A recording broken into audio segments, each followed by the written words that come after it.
حضرت عبداللہ بن مسعود رضی اللہ تعالیٰ عنہ فرماتے ہیں اگر تم نے یہ دیکھنا ہو نا کہ تمہاری رب کے ساتھ کتنی محبت ہے، اگر کبھی یہ دل میں چاہو آئے کہ میں دیکھوں کہ میرے مصطفیٰ کے ساتھ کتنا پیار ہے،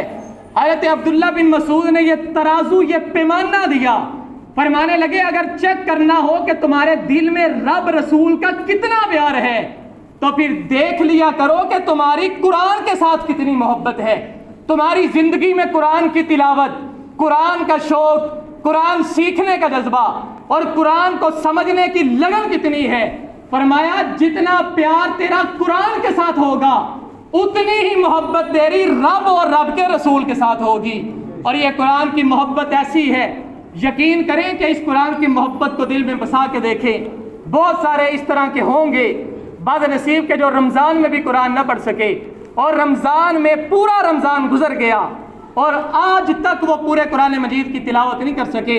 یہ قرآن مجید کی محبت، اس کے ساتھ رشتہ اپنا استوار کریں۔ میں اکثر مثال دیتا ہوں کہ جب ہم بازار سے کوئی نئی چیز خریدتے ہیں نا، گاڑی کو لے کے آیا تو اس کے ساتھ وہ ایک کاپی دیتے ہیں۔ اس کاپی کا مقصد کیا ہوتا ہے کہ اس کے اندر ہدایات لکھی ہوتی ہے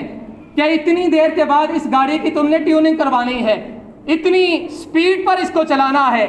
اور اس طرح کے جو وہ اس کی احتیاطیں تم نے جو وہ برتنی ہے۔ بازار کے اندر سے جو بھی چیز لے کے آؤ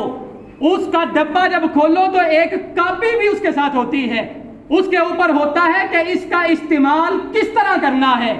بلا مثال رب ذوالجلال نے ہمیں دنیا میں بھیجا